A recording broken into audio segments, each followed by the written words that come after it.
Hello, everyone, and welcome to Staff Picks, a WPL program where library staff from across the system get together to share their love of reading with you, the community. We want to start today by acknowledging that Winnipeg is located on Treaty 1 territory, the home and traditional lands of the Anishinaabe, Ojibwe, Innu, Cree, and Dakota peoples, and the national homeland of the Red River Métis. Our drinking water comes from Shoal Lake 40 First Nation in Treaty 3 territory.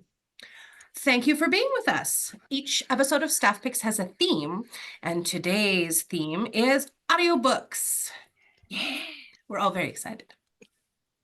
Every book featured is available in the library collection, sometimes in multiple formats and languages. And the books in every episode will be listed in an info guide that you can refer back to, and we've shared that link in the description below. So how does this work? Each person in a round robin style will take a turn talking about a book, and at the end there's a lightning round, which, today maybe a little less lightning-y and a little bit more talky because we've got time and space. And we're just, gonna talk about the books and tell you why we liked them and maybe why we didn't. And yeah, anyway, let's introduce people. Hi, I'm Courtney. They let me talk. Sometimes I wonder why. When I pick audiobooks, it's all about the voice, and I like a British narrator. Next, Karli, it's your turn, except I introduced you, so there you go. Well, I can introduce myself again. Hi, I'm Karli, and I like audiobooks because I like to play video games and I like to read, and this lets me do both at the same time. Nice. And I am Meg. I like audiobooks because I take transit everywhere, and it is delightful to let someone else deal with the traffic and enjoy a good story. Also smart people here. All right, let's get going. Let's talk about audiobooks. Oh, I'm first. Shocking that. We're going to talk about Broken Horses by Brandi Carlile. Yes, this is the book. Imagine the audiobook is what you're looking at. If you don't know Brandi Carlile, she's a musician. She's amazing. So this book, you can get it as a book in the library collection, and you can get it on Libby as an audiobook. I read it and watched it.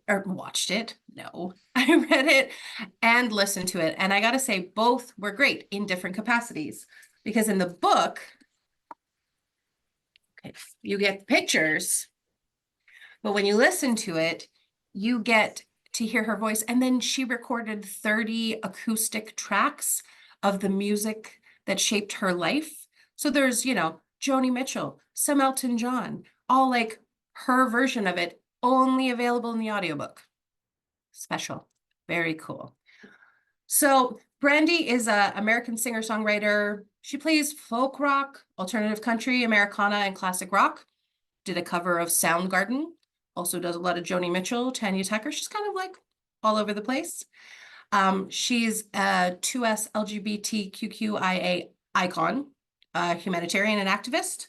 She's won a junk ton of awards. And she kind of brought the careers of Joni Mitchell and Tanya Tucker to a whole new generation. It's kind of a big deal. So it's this book is an autobiography, and she wrote it herself, and it goes back through her life, and it talks about how music shaped who she became, or is, or has been along the way. So there are a lot of themes of like poverty. She grew up not with a lot of cash, survival, 2S LGBTQIA, all of the comes with that. She's also identifies as Christian, and so that with her faith and her community and how she worked on that and her identity, it's really interesting. So much so, like I said, I read it twice. So I recommend this one. You should read it twice too. It's just great. Yeah, I don't know what else to say about that one. It's about 10 hours. So, buckle in. You get those nice moments of her singing in between chapters. It's good. That's Broken Horses. 2 thumbs up.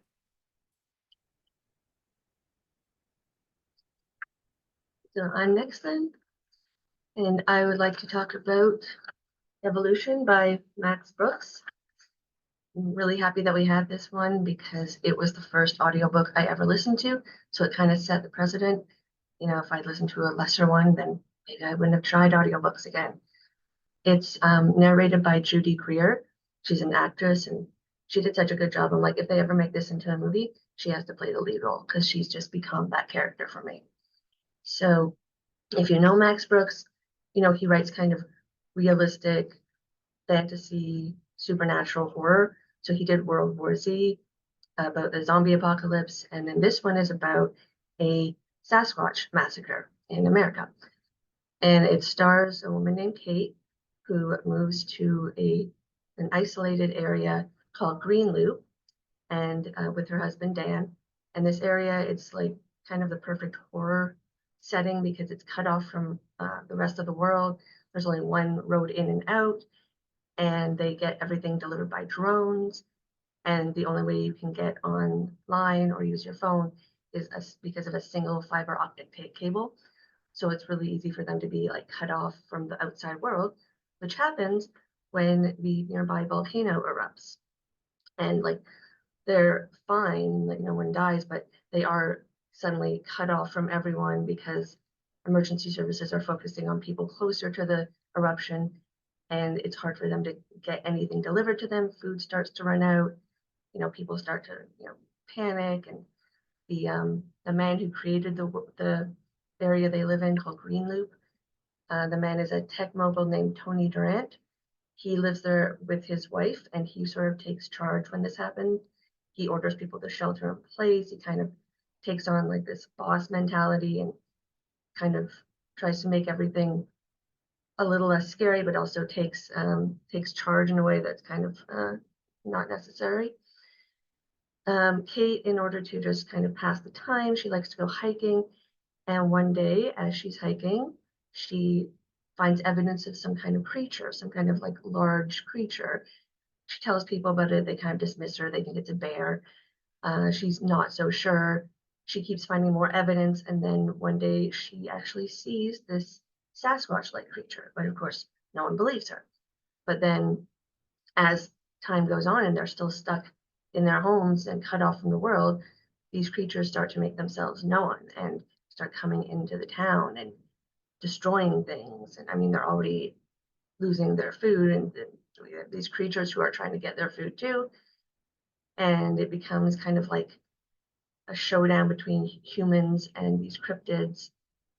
The town itself is very small. It's only got a handful of people. They're all like eccentric, but not in the like kooky kind of stereotypical way. There's the tech mogul and his wife. There's these two psychologists who have a young daughter and they raise her in kind of unique way. There's an author and there's an artist who befriends Kate. And at first she's a little abrasive to Kate, but she becomes actually quite helpful as time goes on. But then the longer the book goes on and the more you read, the more you realize, you know, this is building to something. The story itself is narrated through these journals that Kate wrote to her therapist, and that we're being told her brother found in the aftermath of whatever happened that we're finding out. So we don't know what's going to happen. Like this isn't the kind of thing where someone's narrating and you're like, oh well, they must have survived. Like we don't think that's happening. And the more you go, the more you're like, I honestly don't know how this is going to end. So they have a few other extra narrators throughout the book, but just voicing her brother and voicing a park ranger. But for the most part, it's Judy Greer, and she did, like I said, an excellent job. She did a really good job selling the characters through her different voices, so that you knew who was talking, though it was the same person. It helped, I think, being my first audiobook, that it was a narration, because it felt like someone kind of talking to you instead of having to adjust to like, oh, someone's like reading me a story. So I think if you've never read an audiobook, this is actually a really good one to introduce yourself if you're not scared of horror and thrillers and monsters. Yeah, it was really fantastic story. It made me want to read more Max Brooks, and yeah, I highly recommend it.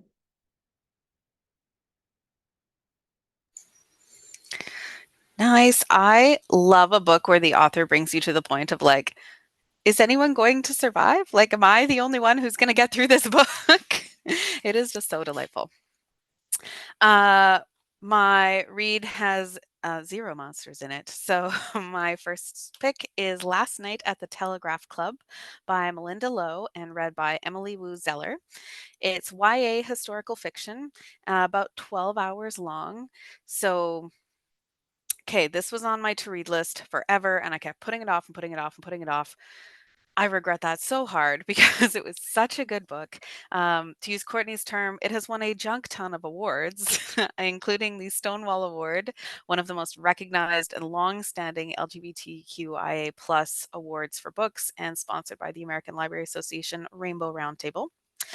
So, Last Night at the Telegraph Club is a fantastic story about Lily Wu, a teenager in San Francisco in the 1950s. It's a great intersection of three aspects of Lily's life. First, growing up. It is a coming of age story. She's 18. Her relationships within her family are shifting. Her childhood friend and she has a childhood friend, Shirley. They're starting to grow apart. Their interests are moving and they have been, thick as thieves, so to speak, since they were little. So that's quite a struggle for her. Second, Lily is the daughter of Chinese immigrants. Again, this is in the 50s, so very, very hard. She's struggling to understand what it means to be a good Chinese girl, something her family is saying to her all the time. And she's aware that not only do her actions reflect on her family within their community, but in the political climate. And part of the story is that her father could be deported at like any moment just because. It's very difficult. And third, Lily is beginning to understand that she might be one of the quote homosexuals, as they say in the 1950s, that people whisper about in frankly fear and disgust at that time. So again, set in the 50s, Lily becomes close friends with a classmate, Kath, who shares Lily's interest in math and science, something Shirley's really moving away from. And they become close friends. And of course, a crush blooms. Um, Kath soon invites her to the Telegraph Club, which is a bar that features male impersonators and caters to women who like women. Everything comes to a head when Kath and Lily happen to be at the Telegraph Club on a night during a police raid. So there's a lot going on, and Melinda Lowe does a fantastic job of combining these aspects of Lily's identity as they come into play and as they come into conflict. So she wants to be a good daughter and a good friend. She's trying to understand what being a good Chinese girl means, but she also knows that she likes Kath more than just as a friend. Um, I really like how, yeah, it just seamlessly all comes together.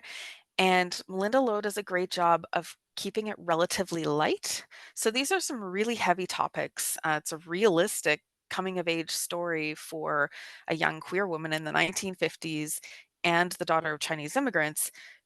But, when you stop listening, you feel good. It doesn't like weigh you down like some books with this content might. It does a great job. One thing I really liked was the view into the San Francisco 1950s queer community, particularly the lesbian community. So, like, Lily sees women who wear pants and have short hair, and she's genuinely like shocked by this. And it's just lovely insight into like, oh, yeah, that would be kind of strange to see two women at a restaurant and one kind of taking what at that time would be the male role. And Lily, it's just delightful to read her like shock and kind of like, oh, but can I? But no, but can I? Kind of thing throughout the story. um, Emily Wu Zeller does a great job reading it. She really brings together all the different dialects across Lily's family. Um, the one kind of warning I would put with this book that the author does speak to is she uses period appropriate language. So there are some terms that we would not use anymore, such as homosexual in a negative way, like very, very negative way. So yeah, the author does a great note at the end about her period appropriate language choices and her choices to use various Chinese dialects in Lily's family. Yeah, really a lot of research speaking to her own experience.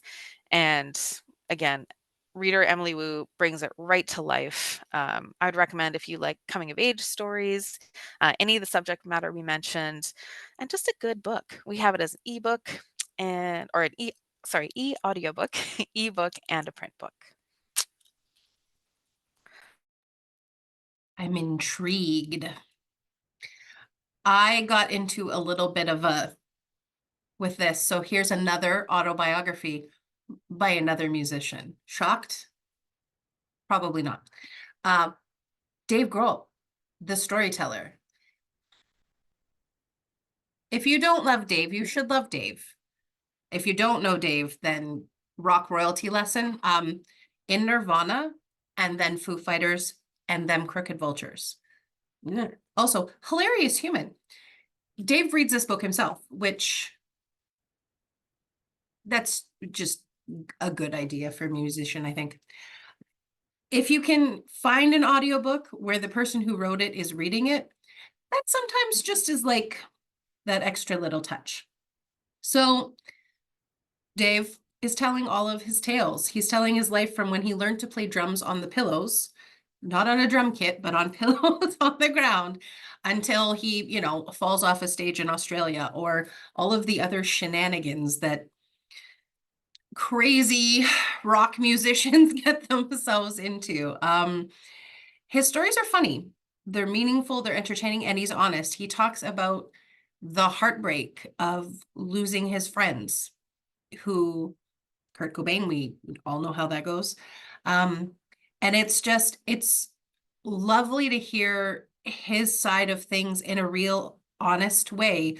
Dave is Dave, whether you read it or whether you listen to it. And once again, I read it and then I listened to it.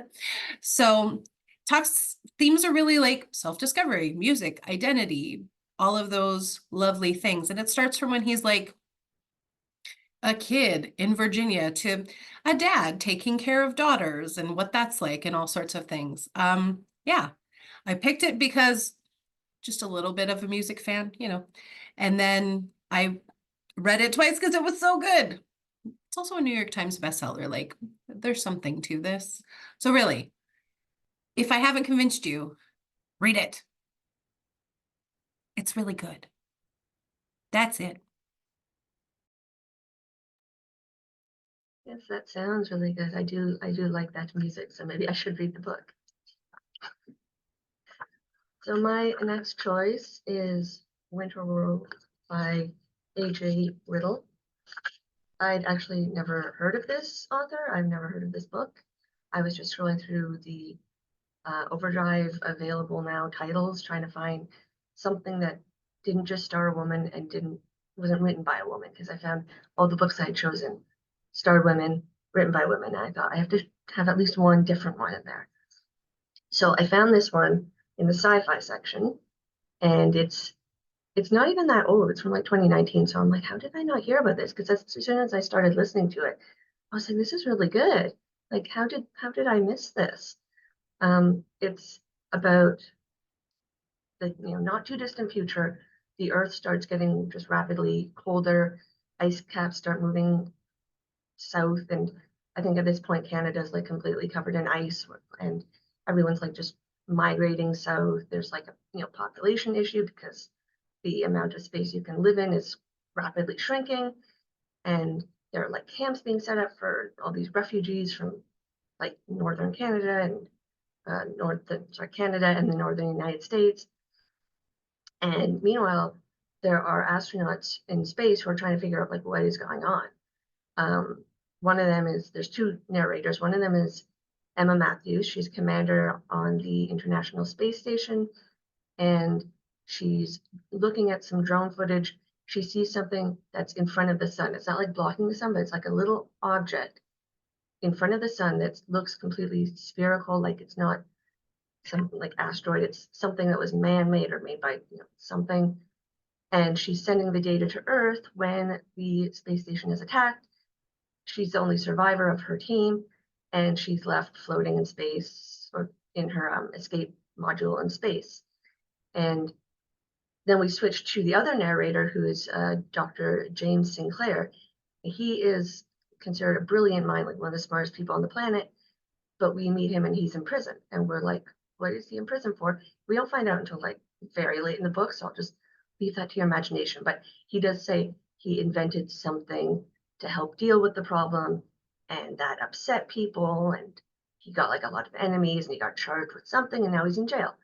But almost immediately he gets out on a presidential pardon because they're like, we need the best minds we have, like we need to find out what's going on. So he is going to space too, and on the way, he manages to rescue Emma from her capsule. So at this point, we get told back and forth what's going on. They go up to space. They're in the shuttle with other people. They're trying to find out what this object is. They figure it must be connected to what's going on Earth. And meanwhile, Earth isn't getting any better. So they're trying to work out how to fix that problem. And it's a really good thriller. It's the first in a trilogy, I think. And we have all of them. I checked. So that's great because I will definitely want to read the next two once I'm done this. I think it's about 10 hours long, but it's really like captivating. There's a lot of scientific explanation that, I mean, I assume it's correct. I don't know, but it sounds correct. It's kind of like, it reminds me of The Martian or Project Hail Mary, where there's like, it's sci-fi, but there's also realism built in, and they explain it to you in a way that if you don't have a scientific mind like myself, you understand it, but it also doesn't feel like you're being talked down to. It's narrated by Eduardo Ballerini and Amanda Lee Cobb. And I found they did like a really good job, not just in doing their parts, but in voicing each other's characters too. But also there's a lot of characters in this book, and a lot of them are from other countries. They have different accents, and they both did a really good job at imitating those accents without coming across as like a parody or stereotypical, which really helped because when you've got like 5 or 6 people in one chapter, you want to be able to tell who's talking. And they do a really good job differentiating between everyone. It also kind of reminded me of the Three Body Problem, but I also haven't read that book. I've just seen the miniseries, so it might not be the same there. But I really enjoyed this. It's really just, it's so like captivating because you don't know what's going to happen. Obviously, you're like, they have to save Earth, but as you go on, more and more problems happen, and you're just like, how do you like it, saving the planet? It's kind of a huge task. And so I'm curious where the next 2 books are going to go, because I don't think they're going to solve it in one book. But if you want to read it, once again, I think we have the audiobook. I don't know if we have the physical book, but it's Winter World, A.J. Riddle. Excellent. There is also a romance in it, which I don't care for romance, but if you like romance, that's something else to look forward to. So yeah, that was it. My next read is kind of the complete opposite in the sense that Ariadne is the retelling of one of the Greek myths. So you kind of know exactly what's going to happen. You're just not sure about the details. So Ariadne by Jennifer Saint, I will admit, pulled me in for the cover art because it's beautiful and turned out to be a really lovely book. The audiobook is read by Barry Krynick. It's about 12 hours. This is adult fiction. We have it as e-audio, ebook, and a print book. And frankly, this is the Greek myth retelling I've been waiting for. If you've talked to me about books, you know I've read the Circe, Song of Achilles, Medusa, just keep naming them. I've read them. I like them. This was like the one for me so far.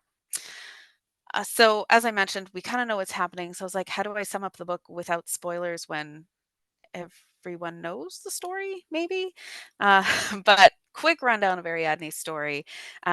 She's a princess of Crete, sister of the Minotaur, yes, the one in the labyrinth. She falls for Theseus, the golden hero, so very beautiful, and then ends up married to Dionysus. So a whole bunch in between. She's a busy woman. Basically, we meet her when she's very young. She doesn't understand why her mother's being ostracized, and she doesn't really understand why people fear her brother. She's one of the only people that's willing to interact with the Minotaur, which is why she ends up being one of the only people who understands the labyrinth.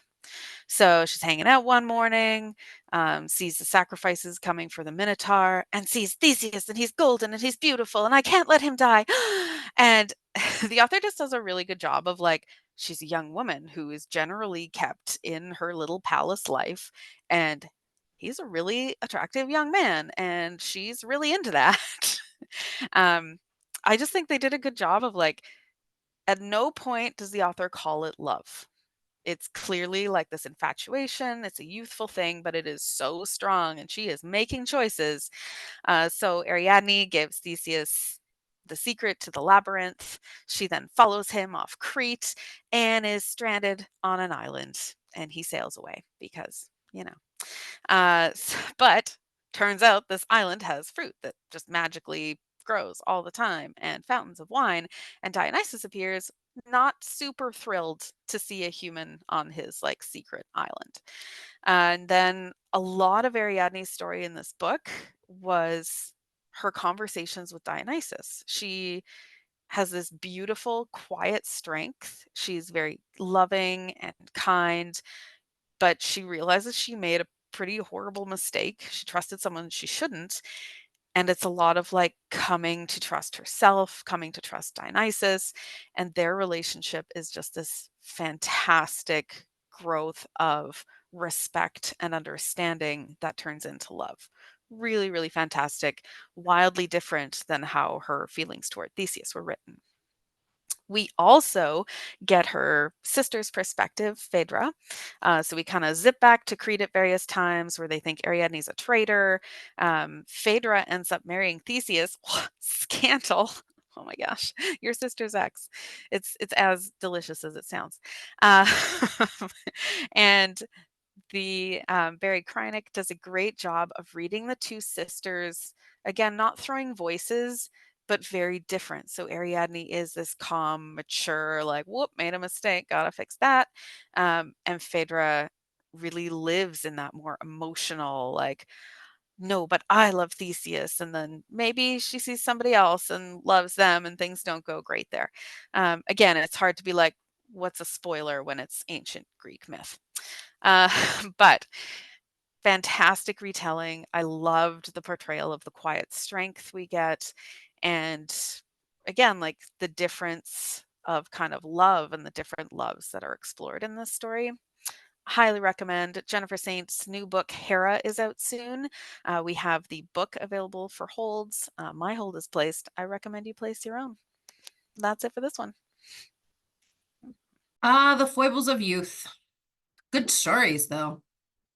Okay, I'm going to break free of my musician bend, but I'm not abandoning nonfiction, which is weird because I'm usually a fiction person. But for Malcolm Gladwell, I will come out.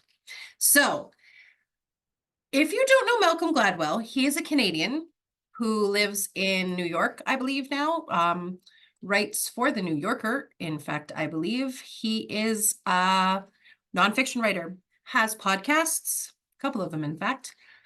I picked Outliers because it's the first book of his that I read. But because he's also a podcast person, he reads it himself. So I've, once again, read and listened to this book theme. So it's about 7 hours to listen to it, and Outliers is his third book, and it focuses on success and the outside elements that affect it. What sets you, me, and the guy down the street apart from, you know, the Beatles and Bill Gates. I picked this book because I'm a Gladwell fan. I like his brain. I like how he looks at things. I like how he examines everything differently. His podcast is called, oh no, I can't forget it. Revisionist History. Wow, that was close. And he takes a look at all these historical things, but then turns them on their head and shows it from like a viewpoint that you wouldn't expect and makes you look at things differently. Never ask him about golf courses in LA. And if you listen to that podcast episode, you will never think of them the same way again. It's very interesting. So it's nice to hear his quirky brain in his voice. It's like a one-on-one class or conversation. Like it goes by so quick, and his books are the same way. Used to drive a lot, used to do a lot of road trips, and these are really interesting. They keep you occupied and get your brain going, so you're not going to fall asleep at the wheel when you're listening to Malcolm Gladwell on a road trip. If you are also a Gladwell fan, his first book, the 25th anniversary is this year. So that's The Tipping Point. So The Revenge of the Tipping Point is coming out this fall. And if you want to check out some of his other stuff, like I said, Revisionist History is his podcast. So if you're looking at why someone is successful and why you are differently successful, this is an interesting book to take a look at. Yeah, I recommend it. It's good. Okay, I'm going to stop talking now. Karli, it's your turn again. I might try that because I too am not a big nonfiction reader. Might give that one a go. But for my next one, it is fiction. It's None of This Is True by Lisa Jewell. You've probably heard of it. The reason that I picked it is because I kept seeing it on all these like top 10 lists and like you have to read this book. And I was just like, every time I got home, I'm like, oh, I'm tired. I don't want to focus on a book. That's why I picked the audiobook. And I'm really glad I did because it is like a really good book. That's why it's on all these top 10 lists. It's about 10 hours long. It's narrated by two different characters, and they have two different authors, two different narrators reading them. So there's Alex Summer, who is read by Nicola Walker, and Josie Fair, who is read by Louise Braley. The two women meet in a restaurant on the night of their birthdays. They've both been celebrating their 45th birthday. They find out they were both born in the same city, in the same hospital, but they've led vastly different lives. Alex has a loving husband. She has two young children, and they're pretty well off. She hosts her own podcast series about women who have made big changes in their lives and how that has changed their life for the better. Josie, meanwhile, she lives with her much older husband in a small home. Her relationship with her husband is strained. They have two daughters, two almost adult and adult daughter. The teenager, she plays video games all day and stays in her room. The older daughter left home a few years ago and they haven't heard from her since. And Josie listens to Alex's podcast and is like, I should make a big change in my life. And she pitches this to Alex as, you can interview me for your podcast. And instead of being someone who did make a big change, it'll be someone on the cusp of making a big change. And Alex has been looking to do it something different. So she thinks, okay, I'll do that. I'll interview you. And she titles it, Hello, I'm Your Birthday Twin. And over the course of the book, we get snippets of the podcast, but it's through the guise of another podcast about true crime.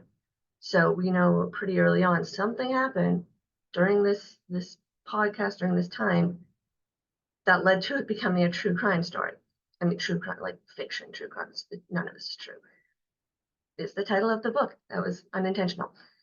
But the thing with Alex and Josie, since you get both their points of view, you can pick up on what their inner thoughts are. And sometimes you find out like what they're saying and what they're telling each other isn't necessarily true or isn't necessarily how maybe you would phrase it if you were talking about it. Like it's phrased to put across a certain idea as Josie is talking about her life. And as she's going, like there are multiple episodes that they do, as she's going through her life to Alex, it sort of starts affecting her own life. And she starts like realizing things about her own life as she's describing it to a stranger.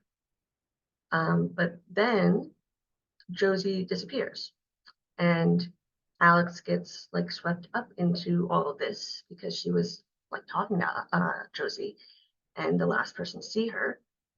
And, I can't spoil much of this, but, the rest of the story is figuring out what happened through both of them, through the podcast or the true crime podcast, and also trying to figure out what in the story is true, because, the whole thing is prefaced with none of this is true. So you know going in, there's going to be some lies, there's going to be some twists, there's going to be some unreliable narration.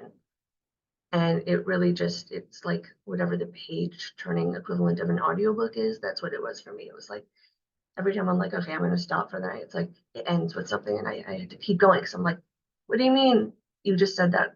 I would have to find out what you're talking about now. Lisa Jewell is a well-known English author of suspense novels. She's written a lot of books like The Family Upstairs and I Found You, and I've listened to a couple of her books now. I'm a really big fan. Um, the characters themselves, they're polar opposites, and I'm really glad I went with the audiobook version because sometimes when you have characters like that, especially like unreliable narrators, they can really frustrate you. But the narrators did a good job of, even though you're kind of looking at these characters skeptically at times or kind of trying not to judge them, but you are judging them, you're like drawn in because the narrators do such a good job of maybe making them empathetic or making them just, I don't know, appealing in some way. So it was, I think it was a good thing I picked up the audiobook and not just read the book because they did a really good job, not just in portraying their own characters, but when they're portraying each other's characters, they did a good job of imitating how the other person presented that character. So you had this sense of just it was the same throughout. You didn't have to like get confused when they switched narrators. And also like we were talking about, Courtney, you like British novels. This is British. The people are British. The narrators are British. So if that's another thing that you like, there you go. I adore an unreliable narrator and mind-bending fiction, which is a great segue. My next book is Memory Police by Yoko Ogawa. She's a Japanese author. If you know her works, you spend the whole book being like, did but is this real? Is this literal? Is it like hyperbole? Wonderful, wonderful, wonderful. So this one is translated by Stephen Snyder, and the audiobook is read by Tracy Kato Kiriyama. It's about 10 hours, adult fiction. Um, really, she's one of my favorite authors. And I think her latest novel is just like chef's kiss, so good.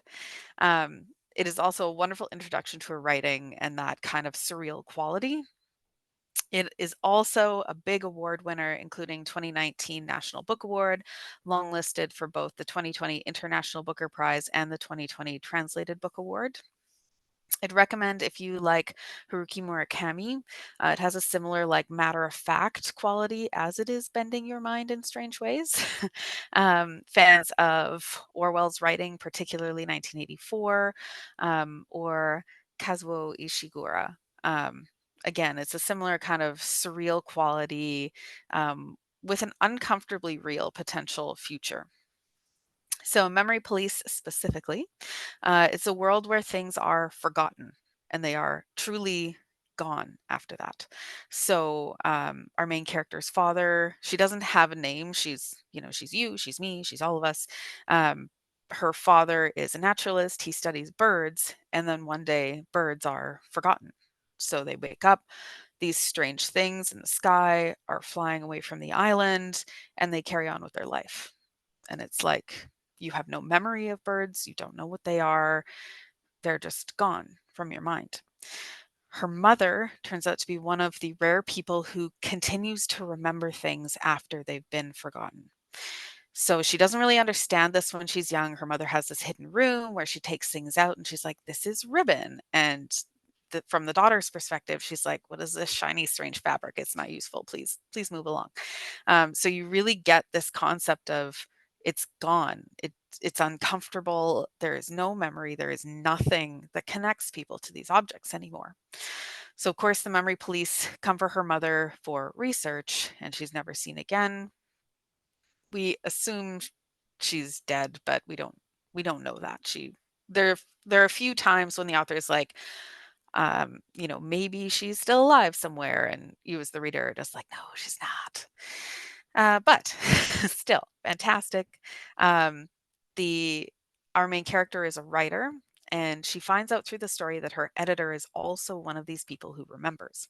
So he's kind of hiding in plain sight as kind of a public figure, and things start getting worse and worse and worse.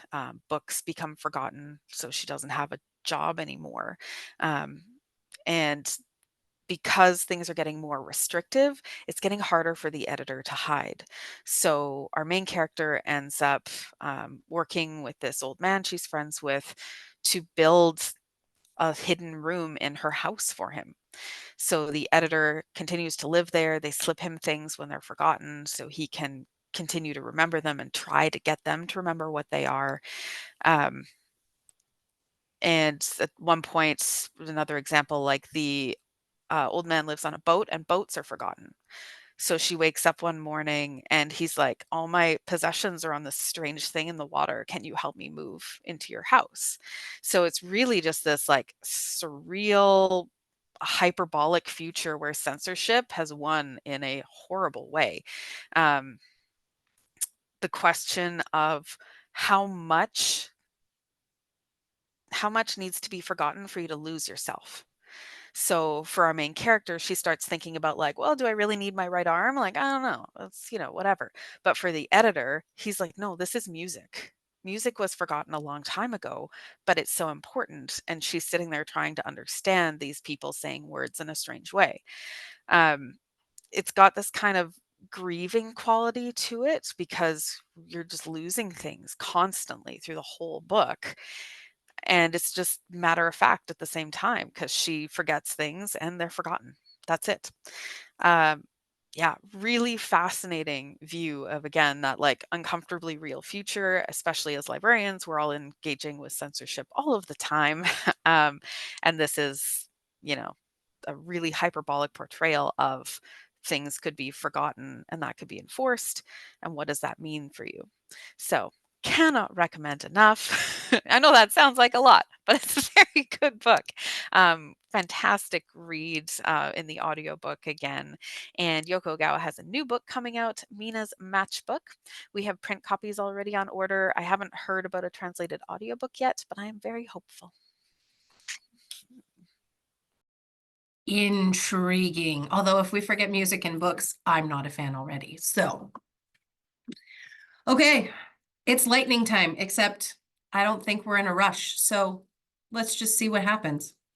I break all the rules because that's what I do. So I didn't pick a book, I picked a series. Sorry. It's just like, what will Courtney throw at us next? If you don't know, Flavia de Luce, oh, there we go. The Sweetness at the Bottom of the Pie is the first of the Flavia de Luce series by Alan Bradley, who is Canadian. Good job, Alan. We're a big fan. So right now, there are 11 books in the series with 2 short stories, but the 12th book is coming out in 2025. I kind of stalled out at 9, so I have some work to do to like catch up, but I exclusively listen to these as audiobooks. There is print and stuff, but like the reason is Jane Entwistle, who is the narrator, who is British. And she does such a good job. Like you both were saying, not like imitating people, but the voices are very distinct. You get the butler and this person and this, they're all very separate, and you have no problem keeping track of all of these things. So if you're not familiar, the publisher actually described it the best. Alan Bradley's internationally best-selling series follows 11-year-old Flavia de Luce, a precocious amateur detective and aspiring chemist with a passion for poison. What is not to love here, people? As she solves the never-ending mysteries of her small English village. It's great. So I guess you could call it historical fiction because it's like 1950s English village. But it doesn't feel historical fiction-y. It's more in the murder mystery, Agatha Christie realm of like, amazingness. I picked it because why did I start reading it? I think it's just because it was so popular at the time. And I think it was, like you said, Karli, it was like available on Libby, which is a great way to find audiobooks. Really try things. You'll find things you never know, like my next pick. I'll get into that later. But the narrator really sold me. And then the story was really engaging. And then it's like, this little teeny tiny feminist who likes poison and is really smart. And I'm like, sold, in, take all my money. And yeah, very Enola Holmes-esque also. Like if you were trying to compare it to something else, it's kind of like that.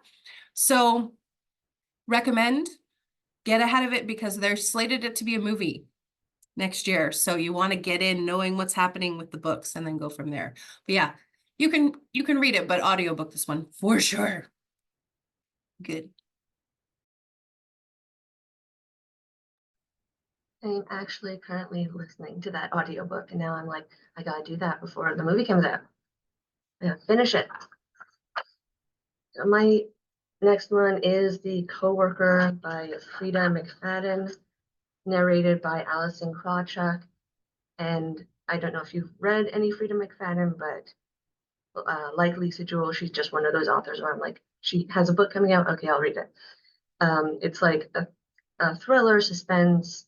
It's a female-led, female-written, so it's one of those books that was on my list. But I was like, no, I gotta talk about this one. This one's staying on the list. This was the first one I read by her. It's told back and forth between the present and several months into the past. It's told by two women, Natalie Farrell and Dawn Schiff. And I just want to say the narrator did a really good job differentiating between the two of them, because I listened to this a few months ago, and then when I was writing this, I was like, oh yeah, there was two narrators, weren't there? And then I looked, and it's like, no, it's the same person doing both of them. She did a really good job. They're both employees at a nutritional company called Vixt, but they're super different from each other. Natalie is cool, she's beautiful, she's popular, she does a really good job. Everyone at work loves her. And then Dawn is like awkward and introverted and kind of naive. She has this obsession with turtles. Um, and the story opens with Natalie on the day that Dawn goes missing. And Dawn is always promptly at work, like on the dot. And so when she doesn't show up and she hasn't called in, she hasn't called in sick, Natalie, even though Natalie doesn't really like Dawn, she's confused and she's asking people, and no one really seems to know or care where Dawn is. And then the phone at Dawn's desk rings. Natalie answers it, and she thinks she hears Dawn saying, "Help me." And then the line goes dead. So then we flash back to a few months ago, and this time we are hearing from Dawn's point of view and how she felt working there and her relationship with Natalie. And you get this whole, there's two sides to every story, and then there's the truth. And the truth falls somewhere in between. The characters, they're very unique characters. With Natalie, who narrates the first little bit, and then you go to flashbacks and go back and forth.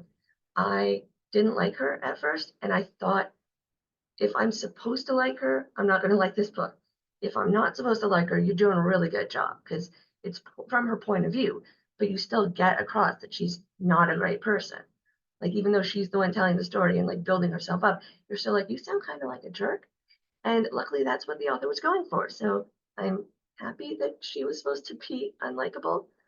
And like both of them, they have these issues that come to pass because they have like conflicting personalities. And it's another one of those like kind of unreliable narrators, because obviously they're both presenting the story as they see it. So it has that, I'm not sure what's going on here. I think this is what's going on, but that's just because this person said it so. So I'm going to wait till this person tells me what's going on, and maybe I'll know what's really going on. I'd never listened to a Frida McFadden book before, and like I said, it was great. Narrator is great. She kind of like, this is the kind of book she does. So if you like this book, just keep trying. She has a bunch that are out now. I think she has more coming out soon. I think I have a hold on the next one. And I'm just really glad that I took the time to kind of get past my dislike of the lead character, because there was a moment about like 4 pages or 4, I don't know, minutes in. I don't know what it would be, but where I was thinking like, this better go a certain way or I'm not going to want to continue reading this. And then luckily it did go a certain way. So that made me confident in continuing the story. All right. I am really guilty for dropping a book if it doesn't engage me, but Karli, title noted. My next book is Poison for Breakfast by Lemony Snicket. as soon as I finished this audiobook, I actually started it again because I liked it so much, which I've never done before, never really done since. Just a strange and wonderful book. If you know Lemony Snicket, they're the author of A Series of Unfortunate Events, being the most popular one. So kind of this quirky, strange, expansive vocabulary. And this is just like a wonderful romp in that voice. It's about 3 hours long, so, not a big commitment. It's YA fiction, and it is read by Patrick Warburton, who played Lemony Snicket in the TV adaptation of Series of Unfortunate Events, which just lends this wonderful gravitas to the characterization. And yeah, so lovely. So the story opens when the author, again, it's just kind of the author, we assume it's Lemony Snicket himself, has just finished having a breakfast of all of his favorite foods, and then turns to find a note that says, "Your breakfast was poisoned." And then it is this wonderful and strange meandering monologue as he promises us everything he says is true, while he tries to find out, basically to solve his own murder. So he's visiting various places, various people, and he's promising us it's true, even though some things are definitely not true. And then he's like, well, but I'm telling you, I imagined it. So that is true. Like, okay, so did you ever interact with this person or any person ever? Yeah, just this wonderful, strange, fun story of someone being like, oh no, my breakfast was poisoned. I will go find where I bought the milk. I will go find where I got that pear. And like, try to solve my own murder before it happens. Yeah, and again, we have that signature expansive vocabulary where he'll stop and be like, a vocabulary means, and you get to learn kind of new and unusual words. I'd recommend for anyone looking for just a short, quirky read, just delightfully different than really anything else I've come across. Sold. But my holds list is full and I can't place a hold on it. So I'll have to wait. Okay. If you like skeletons, hear me out. Skullduggery Pleasant. It came on Libby in a time where I was spending a lot of time on the highway, and I'm like, let's see. It's junior fiction, but the genre is dark fantasy, meaning horror / comedy / mystery / fantasy all at once. It's glorious. We have it in print and audiobook. I think we only have the first book in audiobook right now. And it's read by Rupert Degas. And I'm not going to lie to you, this is kind of like a Wheel of Time commitment because there's a main series with 3 phases. So there's like multiple prequels and sequels, and like you can dive in at all different points. But yeah, I'll just read you what it says on the back. He's dead. She's deadly. The bad guys don't stand a chance. I love it. It's so good. It's just the most random, weird thing ever. So the series revolves around, and once again, I'm doing a series because rules are made up and haha. The series revolves around a detective, Valkyrie Kane, and her mentor, Skullduggery Pleasant, a skeleton / sorcerer / detective, and their fight against evil forces. It's ridiculous and funny and heartwarming, and like it's nothing you would expect, but it's great. So also Rupert Degas, good narrator, good voices. You can tell the difference between all the peoples. It's fast-paced. It's kind of got every genre, so there's something for everybody to love. And it's just easy to get wrapped up and enjoy. And then all of a sudden you're like 13 books in and committed. And I think he's still working on new series with this. So Skullduggery Pleasant for your reading enjoyment.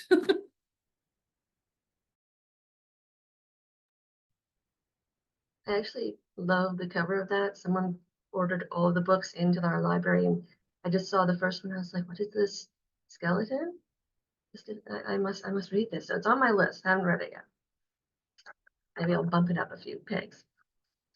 So my final book is by Mary Roach. It's Stiff, The Curious Lives of Human Cadavers, and it's nonfiction because I thought, why not try some nonfiction? And it's narrated by Shelley Fraser, but she does a really good job. Like I assumed it was Mary Roach reading it until I checked the actual information and realized, oh, it's someone else. Well, she did a really good job at that. It's about 8 hours long, and if I had to advertise it in one sentence, I'd say, do you want to laugh while you learn about what happens to the human body after we die?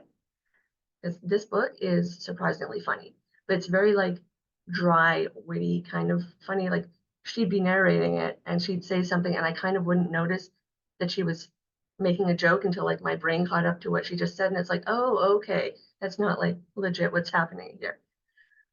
Like she mentions how they used to test, I think it was like bullets on cow carcasses, and how that allowed them to prepare for the inevitable like cow uprising. When that happens, the army will be ready for the impending cows. Um, and like I said, I'm not into nonfiction books, mainly because I feel like I have to actually pay attention. Like I said, I play video games when I'm listening to audiobooks, so if it's got like a bunch of facts and figures, I'm kind of not focused enough to really follow the narrative. But this was like a really good one. So maybe I just haven't been listening to the right nonfiction books. Um, I just went into it because I actually am interested in the lives of human cadavers, and it said humor, which I thought that will make it a little bit of an easier read. She interspaces every like I don't know, a couple of paragraphs with some funny little quip. Not like it's not against dead people or anything like that. It's very tasteful, and a lot of times it's kind of like digging at herself and her expectations, or at how like the living treat the dead, not how the dead are. So it's respectful, but it's still quite funny. When I was writing out my notes for this, I was like, I want to explain what's going on in the book, but it can be kind of gory at times. So I don't want to like turn anyone off, especially if you don't want to read this and you have issues with like gore, decomp, all that stuff, because it does get into the details about that. So, I mean, it kind of says it in the title, but if you're not into that kind of stuff, maybe don't listen to this one. But if you are, or if stuff doesn't bother you, this book is really informative. It goes into the history of what has been done with dead bodies over the centuries. There's a lot that I had no idea about. It discusses about inventing embalming fluid, and how people used to say, oh, well, if you do this, your body will be preserved forever. And that is not, there's no way to preserve a dead body forever. So now like funeral homes can now advertise that they have caskets that will like keep you alive or keep your body fresh eternally, because they used to apparently advertise that, and that's not true. She also looks into like a lot of these are people who donated their bodies to science, and I didn't know, but when you donate your bodies to science, you don't get to say where it goes. And it's not necessarily going to be going to like a scientist who uses it to investigate like disease or something like that. It opens up, the first chapter is about people who are doing like facial surgeries, like facelifts on dead faces, like they're practicing it on the dead faces. And she comments like, I wonder if these people knew when they donated their bodies to science that this is what was going to happen.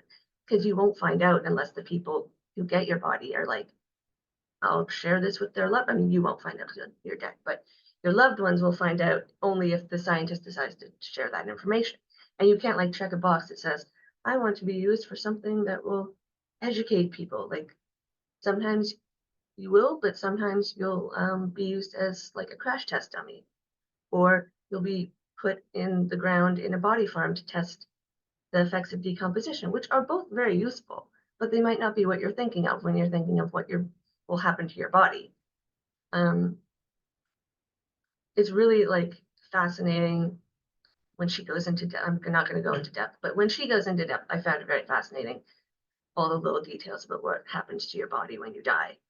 And yeah, the sense of humor just, it made it easier, because this is it can be a very serious and at times depressing subject. And like sometimes you're sitting there like contemplating your own mortality, and then she'll make a funny quip, and it's like, okay, I'm back into my myself. I'm fine.